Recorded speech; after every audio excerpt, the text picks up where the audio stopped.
Good morning, good evening, good afternoon, जो भी जब लेक्चर देख रहा है उसके according, this is Ankita Arora. Till now you have seen me teaching CA Final GST, CA Final IDT, CA Final DT and AMA वगैरह हमने अभी तक कवर किया है इस चैनल पे. दैट मीन्स CA का सेकेंड ग्रुप हम लोग ऑलरेडी कवर कर चुके हैं. अभी हम क्या स्टार्ट करने वाले हैं? हम स्टार्ट करने वाले 11th क्लास का.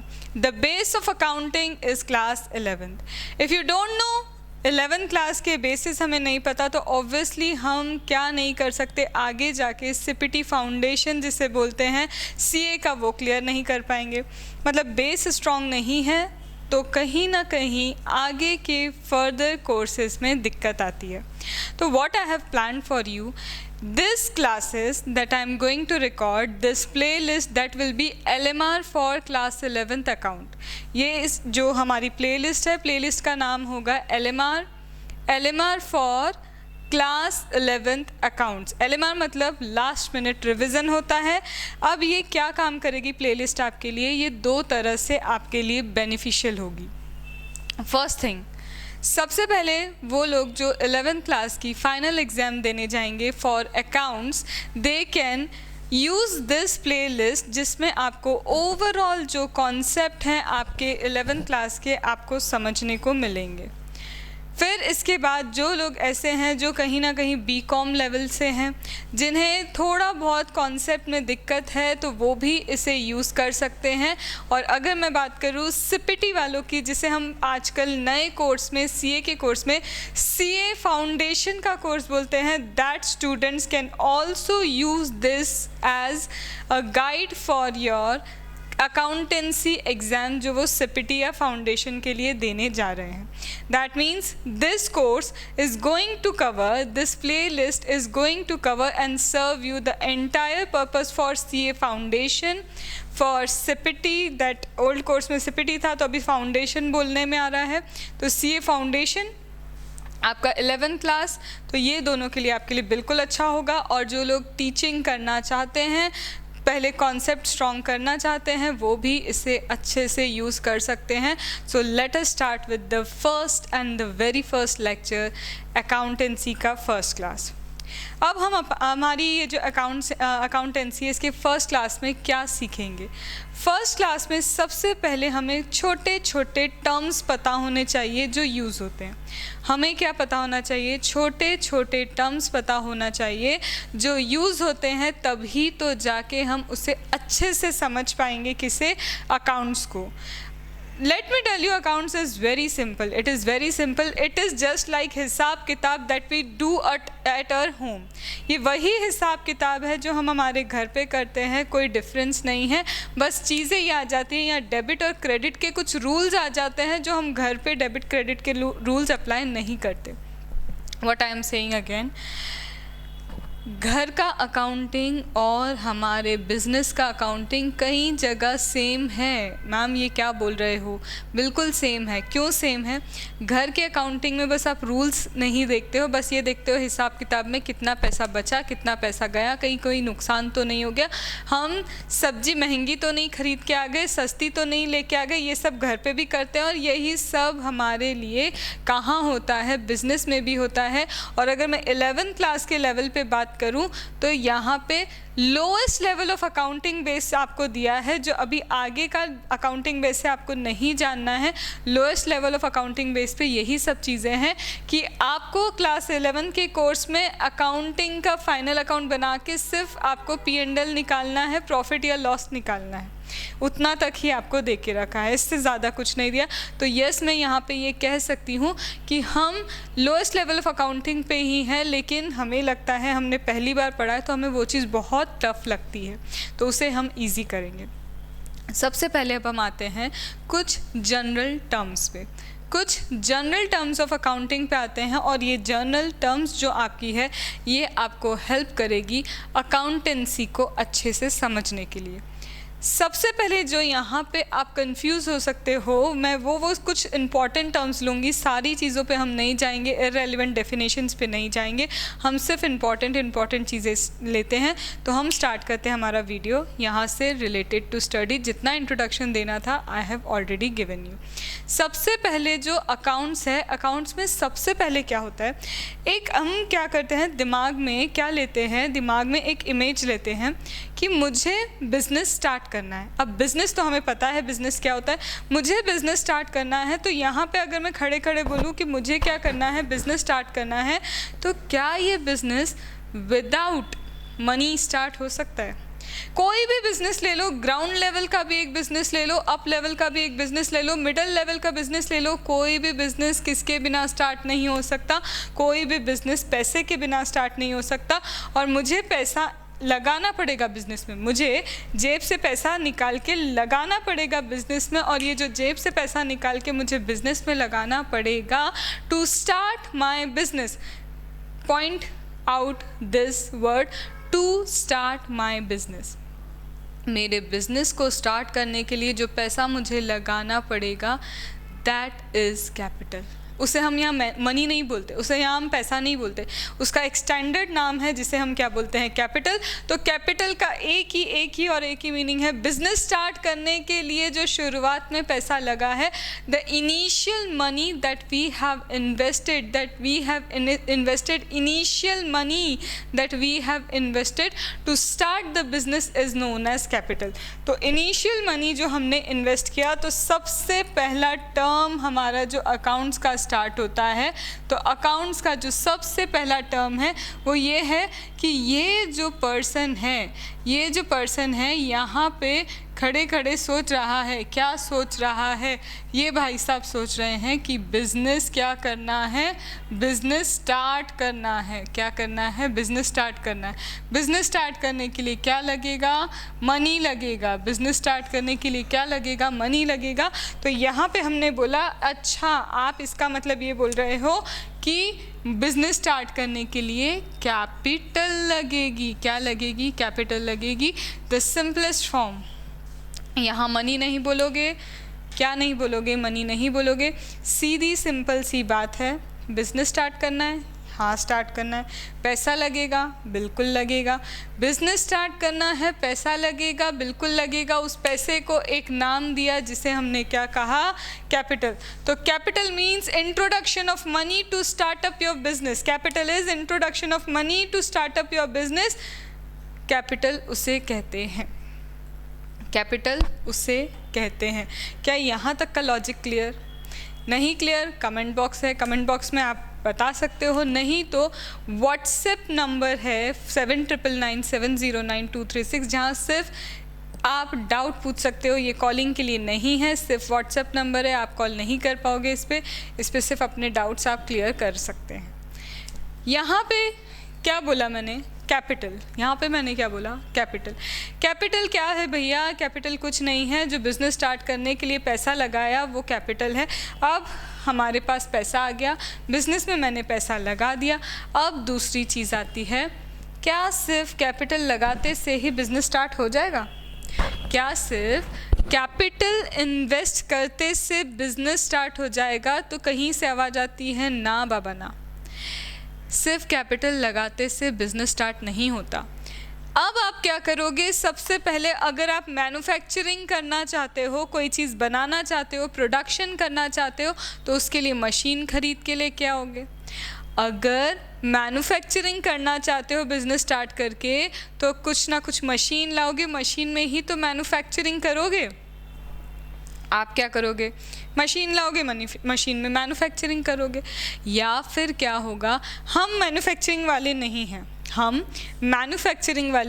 हैं, हम तो क्या करते हैं, किसी से सामान खरीदेंगे और किसी को बेचेंगे, मतलब ट्रेडिंग करेंगे। ट्रेडिंग मतलब किसी से सामान लेके किसी को बेचना। परचेस किया, उसे आगे सेल किया, परचेस किया, रीसेल किया, परचेस किया, रीसेल किया, ट्रेडिंग है। लेकिन जब बना रहे हो, मैन्युफैक्चरिंग कर रहे हो, रॉ मटेरियल डाला, रॉ मटेरियल डाल के कोई चीज़ बना रहे हो, दैट इज़ मैन्युफैक्चरिंग। अब बिज़नेस दो तरह के हो सकते हैं। आप मैन्युफैक्चरिंग कर सकते हो, कैपिटल आ गई, कैपिटल आ चुकी है, कैपिटल के बाद दो रास्ते खुलते हैं, क्या करें? मैन्युफैक्चरिंग। ऑल्दो ये सब हम प्रैक्टिकल लाइफ में पहले ही सोच चुके होते, बट ये कॉन्सेप्ट क्लैरिटी के लिए मैंने इसका सीक्वेंस ऐसा रखा है। या तो आप मैन्युफैक्चर करोगे या तो आप ट्रेड करोगे। मैन्युफैक्चरिंग करोगे तो बोलोगे भाई मुझे क्या चाहिए? मुझे चाहिए मशीन। मुझे क्या चाहिए? मशीन चाहिए। मशीन बिना तो मैन्युफैक्चरिंग नहीं हो पाएगी। ट्रेडिंग करोगे तो ट्रेडिंग में क्या चाहिए? सीधे सीधे आपको ट्रेडिंग में वो गुड्स चाहिए जिसको आप सेल करोगे, या फिर आप सर्विसेज देना चाहते हो तो सर्विस के लिए जैसा भी आपको रिक्वायरमेंट है चीज़ों की, आप वो रिक्वायरमेंट वाली चीज़ें परचेस करोगे। तो ये मैम आपने क्यों समझाया? मैन्युफैक्चरिंग करेंगे, मशीन खरीद के लाएंगे, ट्रेडिंग करेंगे तो गुड्स खरीदेंगे, क्योंकि यहाँ से एक नई चीज़ आती है, एक नया कॉन्सेप्ट आता है, current asset, non current asset. Current asset, non current asset, जिसको हम फिक्स्ड असेट भी बोलते हैं, नॉन करंट असेट को। मैम अगर हम नाम के हिसाब से समझें, आप बोल रहे हो एक करंट असेट, एक नॉन करंट असेट, एक फिक्स्ड असेट, एक नॉट फिक्स्ड असेट, तो मतलब मैम कुछ ना कुछ ऐसा है जो हमारे पास फिक्स्ड रहेगी, हमेशा के लिए रहेगी, वो फिक्स्ड असेट है, और जो हमारे पास नहीं रहेगी वो नॉट फिक्स, मतलब नॉन करंट असेट, ऐसा कुछ है। तो हम इसको अब अच्छे से समझ लेते हैं। बिल्कुल थोड़ा थोड़ा जो आपने अगर लॉजिक लगाया होगा, ये इसको चलाया होगा तो बिल्कुल सही हो। सबसे पहले आता है हमारा करंट असेट। अगर मैं इसकी बात करूँ, किसकी बात कर रही हूँ मैं? ये ट्रेड वाले की बात कर रही हूँ। ये जो बंदा है ये क्या करना चाहता है? ये करना चाहता है ट्रेडिंग। ये क्या करना चाहता है? ट्रेडिंग। ये किसी से सामान खरीदेगा, ये यहाँ पे क्या कर देगा? रीसेल कर देगा। He will resell it. एक चीज़ बताओ, let me take an example. This is a bottle, मुझे इसी का ट्रेडिंग करना है। मुझे तो क्या करना है? इन बॉटल्स का ही ट्रेडिंग करना है। मैंने क्या किया? एक से ये बॉटल खरीदी और ये इसको बेच दी। क्या ये मेरे पास रही? क्या ये मेरे पास रहने के लिए आ रही है? नहीं, मेरा तो यहाँ इंटेंशन ही क्या है? इसे रीसेल करना है। My intention is to resell this. My intention is to resell this. और अगर मेरा इंटेंशन इसे रीसेल करने का है, मतलब ये मेरे पास नहीं रहेगी, ये करंट असेट है। ये करंट एसेट है, जिसको मैं अगर बिल्कुल अकाउंट्स की लैंग्वेज में बोलूँ तो करंट एसेट मतलब expected to be sell within 12 months. Expected to be sell within 12 months from the reporting date. Ma'am ये इतने भारी भारी वर्ड्स क्या बोल दिए? तो इसका सिंपल सा मीनिंग ये है कि आज अगर मैंने 1 अप्रैल को, लेट्स से 1 जनवरी अभी के लिए बोलती हूँ मैं, 1 जनवरी को मैंने मेरा बिजनेस स्टार्ट किया है और मैं एक्सपेक्ट कर रही हूँ कि विद इन 12 मंथ्स ये असेट मैं बेच दूँगी। साल भर के अंदर ये असेट सेल हो जाएगी। वो एक्सपेक्टेशन है, एक्चुअल हो ना हो, मैं बार बार वर्ड बोल रही हूँ, expected to be sell, expected to be sell. तो अगर आप एक्सपेक्ट कर रहे हो, क्या कर रहे हो यहाँ पे ट्रेडिंग में? एक्सपेक्ट कर रहे हो।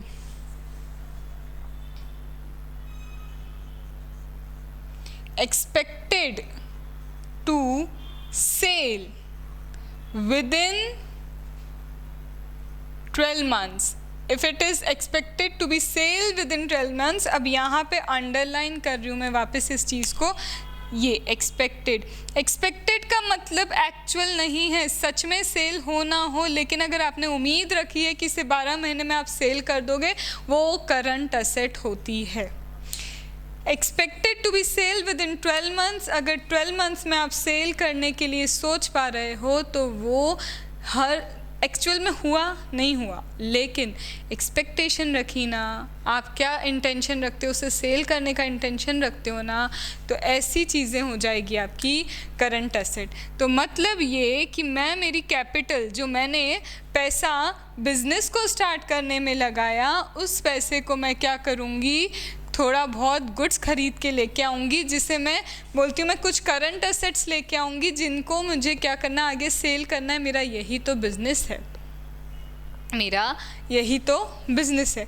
तो I want to sell this things, वो चीज़ें जो 12 महीने में एक्सपेक्टेड टू बी सेल है, विद इन 12 मंथ्स अगर एक्सपेक्टेड टू बी सेल है तो वो क्या हो जाएगी, वो आपकी करंट असेट हो जाएगी। तो एक डेफिनेशन अभी मैंने किसकी बोली, कैपिटल की, दूसरी डेफिनेशन आपकी अभी किसकी आ जाती है, करंट असेट की। कौन सी, करंट असेट की। तो करंट असेट का कीवर्ड हो गया पहला कि expected to sell, current asset के लिए हो गया एक्सपेक्टेड टू सेल, और यहाँ पे क्या है, ये कहीं ना कहीं रीसेल पर्पस के लिए है, ये है रीसेल पर्पस के लिए, एक्सपेक्टेड टू सेल 12 मंथ्स के अंदर, ठीक है। इसका मतलब अब चलते हैं मैन्युफैक्चरिंग पे। हम मशीन खरीद के लाए, ट्रेडिंग में गुड्स खरीद के लाए जिन्हें हमें रीसेल करना है। मैन्युफैक्चरिंग में हम क्या लेके आ रहे हैं, मशीन, जिसके बेसिस पे हम वो गुड्स बनाएंगे जिसे हम रीसेल करेंगे। बहुत ध्यान से सुनना। मैन्युफैक्चरिंग के लिए आई एम परचेसिंग मशीनरी। क्यों मैं मशीनरी परचेस कर रही हूँ, in order to manufacture the product that I want to sell. इसका मतलब मैं मशीन सेल करने के लिए नहीं ला रही हूँ, मैंने क्या किया, मुझे अगेन क्या करना है, इसे बनाना है। तो ये क्या हाथ से बनी है, बिल्कुल नहीं, इसके लिए कोई ना कोई मशीन होगी, इस मशीन में मैं क्या करूँगी, इसको बनाऊँगी। तो सपोज़ करो ये रही हमारी वो मशीन, सपोज़ करो ये मशीन है, इस मशीन में ये बनता है, ये क्या है, मशीन है, इस मशीन में ये बनता है, तो मैं इसे बेचने के लिए रखूँगी। This would be for resale, ये मेरी मशीन, ये जो है ये रीसेल के लिए, मशीन को रीसेल नहीं करना है मुझे। I want to resell this, I don't want to resell that machine. तो जो चीज़ मैं रीसेल के लिए नहीं ला रही तो वो करंट असेट भी नहीं हो सकती, क्योंकि करंट असेट तो है expected to sell within 12 months resell purpose के लिए।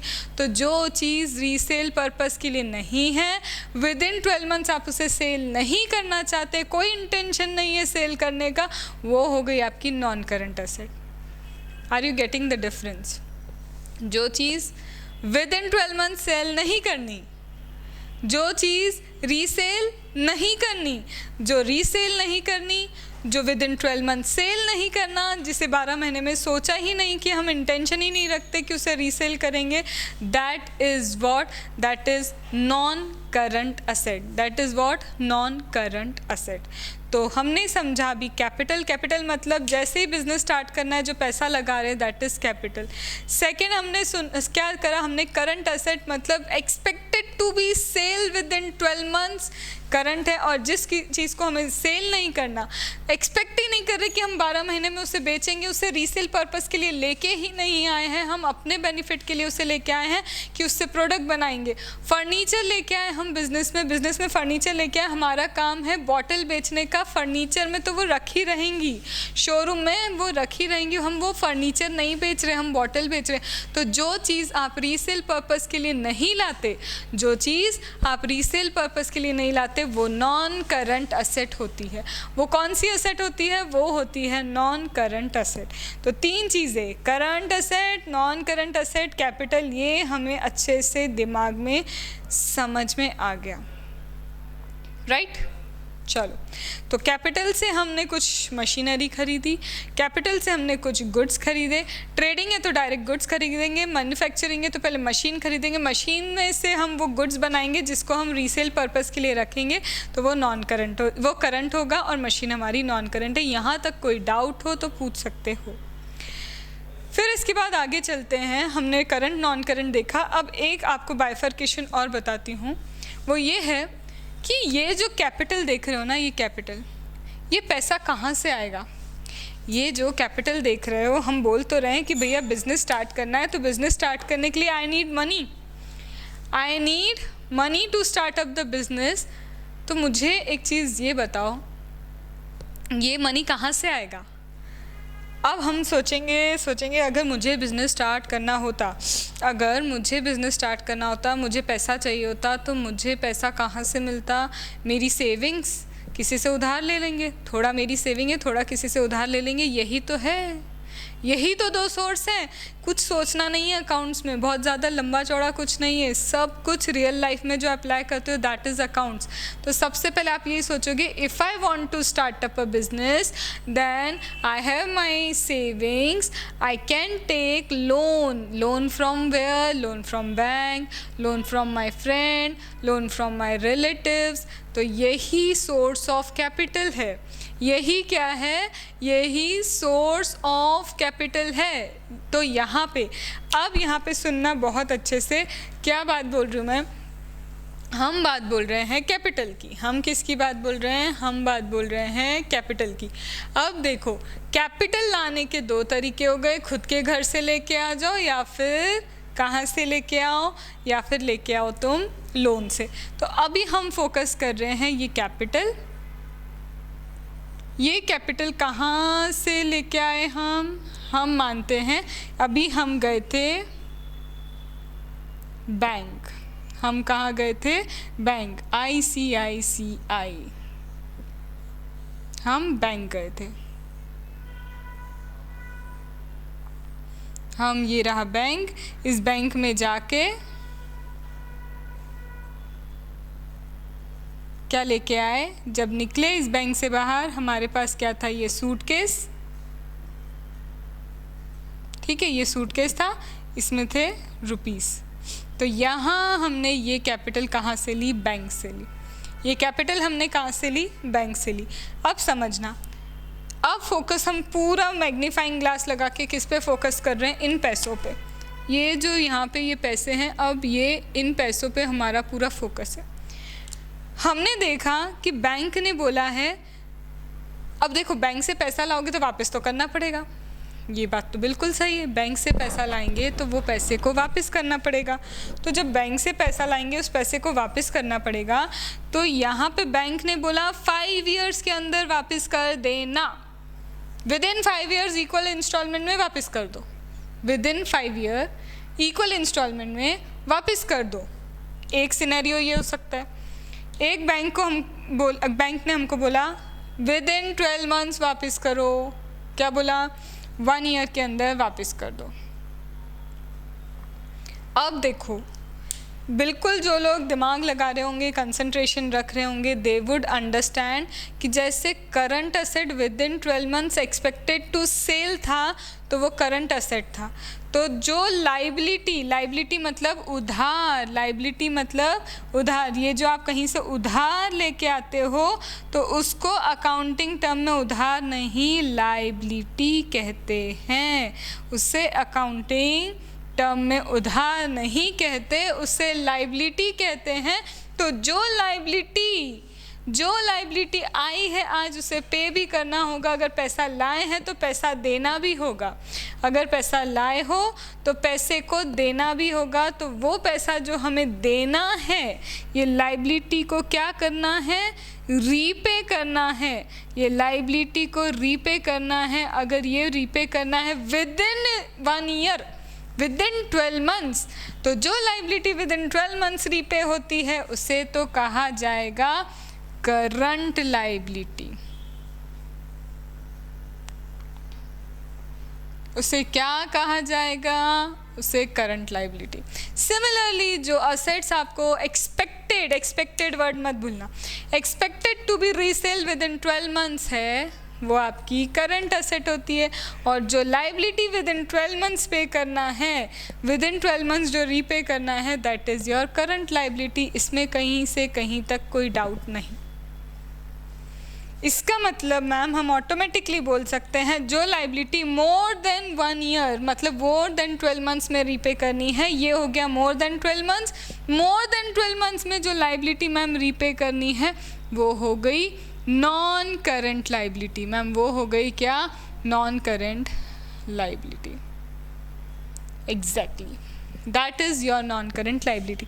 तो एक होती है करंट लाइबिलिटी, एक नॉन करंट लाइबिलिटी होती है। ये बेसिक टर्म्स हैं आपके अकाउंट्स के, बहुत सारे हैं, ऐसा नहीं है, इससे ज़्यादा नहीं, और भी हैं।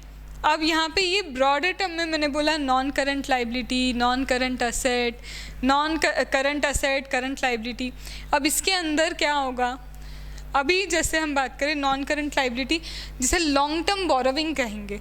लॉन्ग टर्म बोरोविंग मतलब लंबे समय के लिए अगर उधार लिया है तो ये इसके अंदर क्या आएगा, लंबे समय का उधार। ये एक कैटेगरी है, आपकी लाइबिलिटी की एक कैटेगरी है। अब आपने बोरोविंग की, जो बोरोविंग लॉन्ग टर्म है तो long term borrowing non current liability की कैटेगरी में है। और शॉर्ट टर्म, इसे बोलेंगे हम short term, ST short term borrowing, वो करंट लाइबिलिटी की कैटेगरी में आ जाती है। मशीन खरीदा, लैंड खरीदा, बिल्डिंग खरीदा, मशीन, लैंड, बिल्डिंग अगर हम परचेस करें वो नॉन करंट असेट में आ जाता है, वो नॉन करंट असेट में। वहीं अगर हम खरीदेंगे स्टॉक, स्टॉक मतलब मैम अरे स्टॉक नहीं पता, जहाँ पे कहीं भी आप जाते हो तो बोलते हो ना भैया पुराना स्टॉक मत दिखाओ हमको, हमें नए लेटेस्ट स्टॉक में से दिखाओ, हमें ये खरीदना है वो खरीदना है, हमें लेटेस्ट स्टॉक से दिखाओ। ये स्टॉक क्या है, वो चीज़ें जिसमें इंसान डील करता है, वो गुड्स जिसे वो बेचना चाहता है, उसको हम अकाउंटिंग टर्म में स्टॉक बोलते हैं। आप भी बोलते हैं भैया पुराना स्टॉक निकाल रहे हो आप, हमें तो नया स्टॉक चाहिए, लेटेस्ट डिज़ाइन कुछ दिखाओ आपके स्टॉक में से। वो स्टॉक क्या है, वो स्टॉक गुड्स है जो वो बेचता है। तो वो स्टॉक उसने एक्सपेक्टेड टू रीसेल किया है विद इन 12 मंथ्स।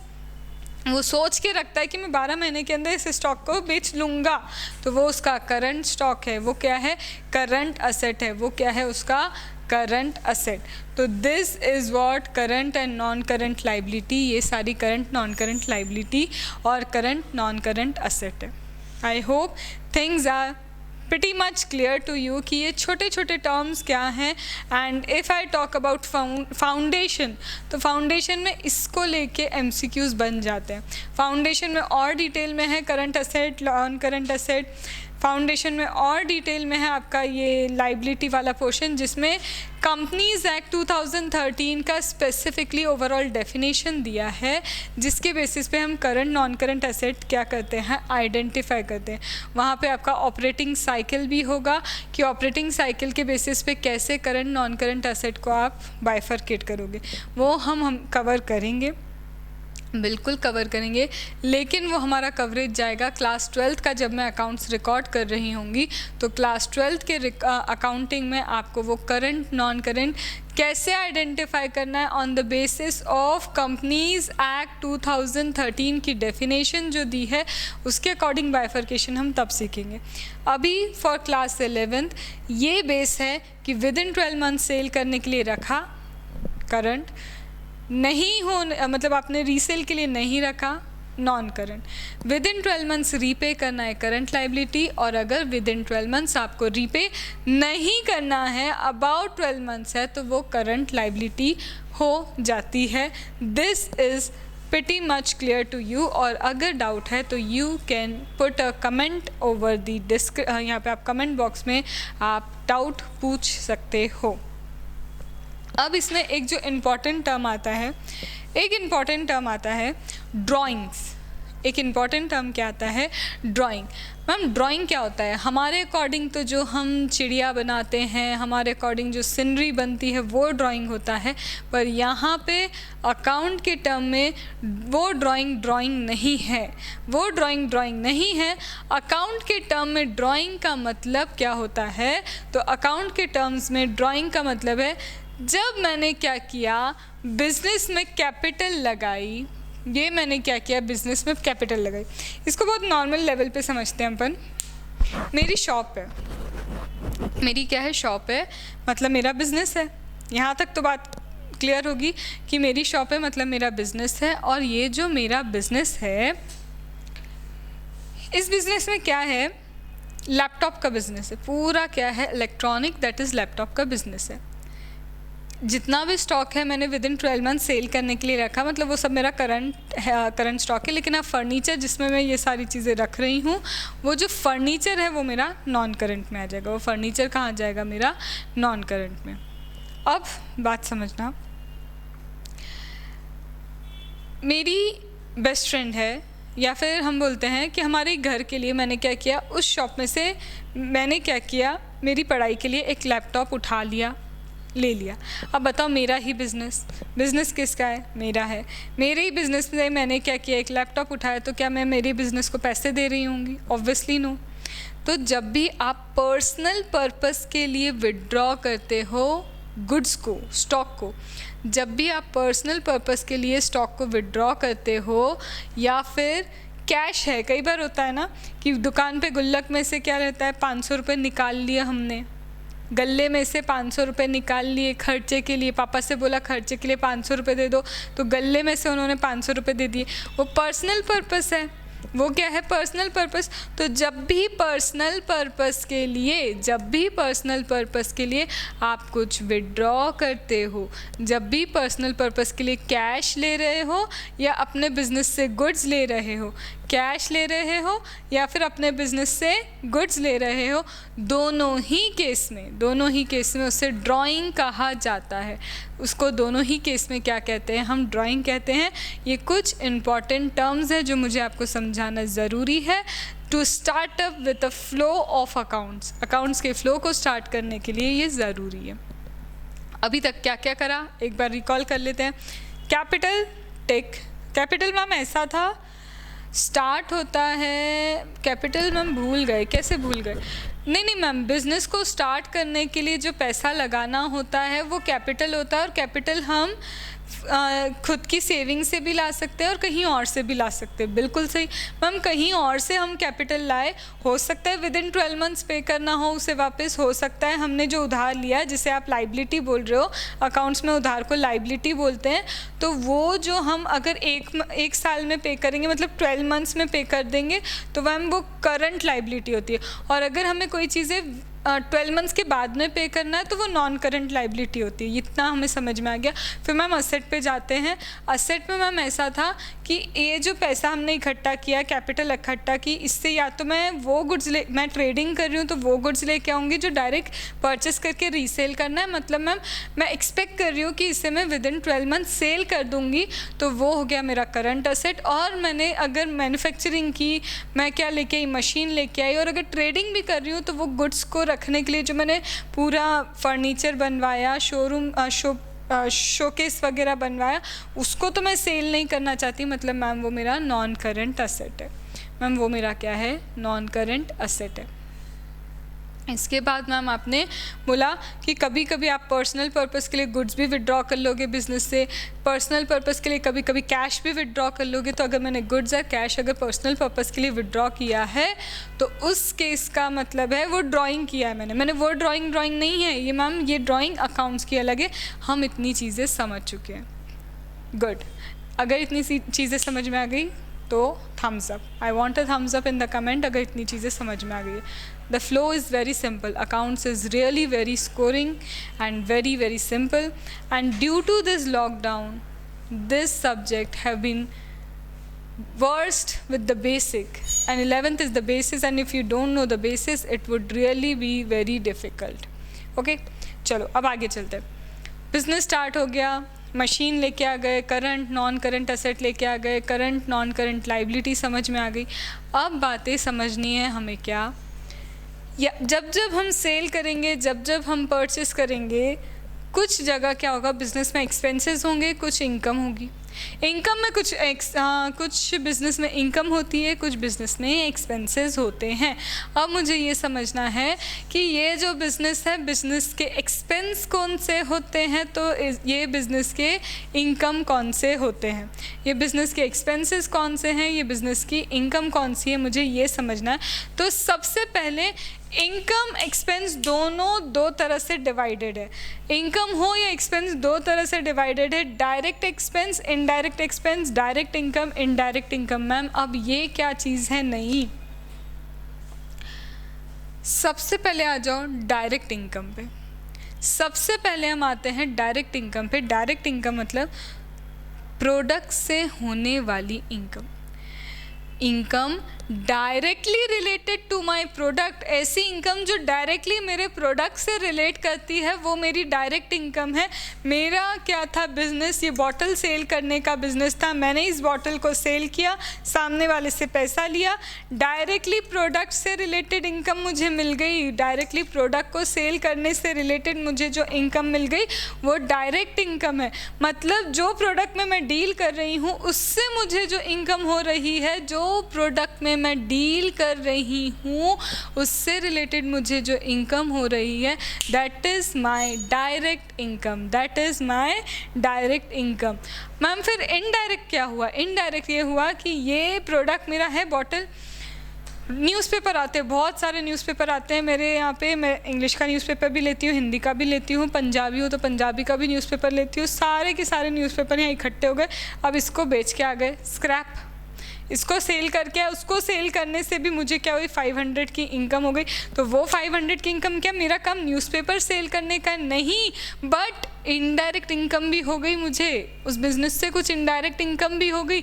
मेरा एक क्या था, अपार्टमेंट था, उस अपार्टमेंट को मैंने रेंट पे दे दिया, उससे जो रेंट मिल रहा है वो मेरी इनडायरेक्ट इनकम है, प्रोडक्ट से रिलेट नहीं कर रही income. Income directly related to product is direct income, but the income that is not related to product, indirect income. आया समझ में? तो income that is not related to product, income not related to product is indirect income, but the income that is related to product is direct income. तो अब मुझे लगता है अगर कोई समझदार है तो उसे ये भी पता होगा कि डायरेक्ट एक्सपेंस क्या होते हैं, डायरेक्ट एक्सपेंस क्या होते हैं एंड इनडायरेक्ट एक्सपेंस क्या होते हैं। डायरेक्ट और इनडायरेक्ट एक्सपेंस के बीच में भी वो फ़र्क समझ सकता है कि वो एक्सपेंसेस जो डायरेक्टली प्रोडक्ट से रिलेटेड हैं, वो एक्सपेंस जो डायरेक्टली प्रोडक्ट से रिलेटेड हैं वो सारे डायरेक्ट एक्सपेंस हैं, और जो प्रोडक्ट से रिलेटेड नहीं हैं, डायरेक्टली प्रोडक्ट से रिलेटेड नहीं है, इनडायरेक्ट। जैसे मेरा काम है इस बॉटल को अगेन सेल करना, मेरा काम है इस बॉटल को सेल करना। ये जो बॉटल है, ये देख रहे हो, इस पे कलर हुआ है, इस पे क्या हुआ है, कलर हुआ है। बॉटल तो पूरी बना दी, अब कलर करवाना है, कलर करवाने के लिए किसी को दिया। कलर करना डायरेक्टली प्रोडक्ट से रिलेटेड है, कलरिंग डायरेक्टली प्रोडक्ट से रिलेटेड है, और जो चीज़ डायरेक्टली प्रोडक्ट को रिलेट करती है वो डायरेक्ट एक्सपेंस होता है। लेकिन अब क्या हुआ, ऐसी चीज़ें, डायरेक्ट एक्सपेंस बोले तो ऐसी चीज़ें जिसके बिना प्रोडक्ट बन नहीं सकता या एग्जिस्ट नहीं कर सकता। तो ये कलर है, कलर के बिना product as it is market में जाएगा क्या, नहीं जाएगा। ये कैप अलग से बनवानी पड़ती है, इसका डिज़ाइनिंग अलग से करवाना पड़ता है, इस कैप के बिना मेरी बॉटल नहीं बन सकती। मतलब और मैं बोलूँ तो ये प्लास्टिक है, ये क्या है, प्लास्टिक है, ये स्टील है, तो स्टील और प्लास्टिक मतलब रॉ मटेरियल के बिना तो मेरी बॉटल ही बनेगी नहीं। तो जिन चीज़ों के बिना प्रोडक्ट नहीं बन सकता, जिन चीज़ों के बिना प्रोडक्ट नहीं बन सकता, that is all direct expense, वो क्या है, मेरा डायरेक्ट एक्सपेंस है। लेकिन अब बात करते हैं मार्केटिंग की, इस बॉटल की मार्केटिंग की। मार्केटिंग के ना बनेगा ज़रूर वो प्रोडक्ट, मार्केटिंग नहीं होगी तो प्रोडक्ट नहीं बनेगा, ऐसा नहीं है। मार्केटिंग नहीं होगी तब भी वो प्रोडक्ट बनेगा, इसलिए मार्केटिंग का एक्सपेंस आपका इनडायरेक्ट एक्सपेंस है, इसलिए मार्केटिंग का एक्सपेंस आपका है इनडायरेक्ट एक्सपेंस। जिन चीज़ों के बिना आपका प्रोडक्ट ही नहीं बन सकता वो डायरेक्ट एक्सपेंस होते हैं, लेकिन जिन चीज़ों के बिना आपका प्रोडक्ट बन सकता है उसके अलावा सारे एडमिनिस्ट्रेशन के एक्सपेंस होते हैं जो इनडायरेक्ट एक्सपेंस कहलाते हैं। That are all indirect expense, that are all indirect expense. Restart कर ले, बिल्कुल। तो डायरेक्ट एक्सपेंस मैम आपने बोला ऐसे एक्सपेंस जो बिल्कुल प्रोडक्ट से रिलेट करते हैं, और जो एक्सपेंस प्रोडक्ट को नहीं रिलेट करते वो इनडायरेक्ट एक्सपेंस होते हैं। जैसे सैलरी देना, मैनेजर की सैलरी देना। मैनेजर की सैलरी क्या है, क्या मैनेजर की सैलरी से तुम्हारा प्रोडक्ट बन रहा है? नहीं मैम, बिल्कुल नहीं। मैम एक चीज़ हम समझ सकते हैं कि प्रोडक्ट अगर मैन्युफैक्चर होता है तो फैक्ट्री के अंदर होता है, तो फैक्ट्री के अंदर के सारे खर्चे, फैक्ट्री के अंदर के सारे खर्चे जो प्रोडक्ट से रिलेट करते हैं वो डायरेक्ट एक्सपेंस है।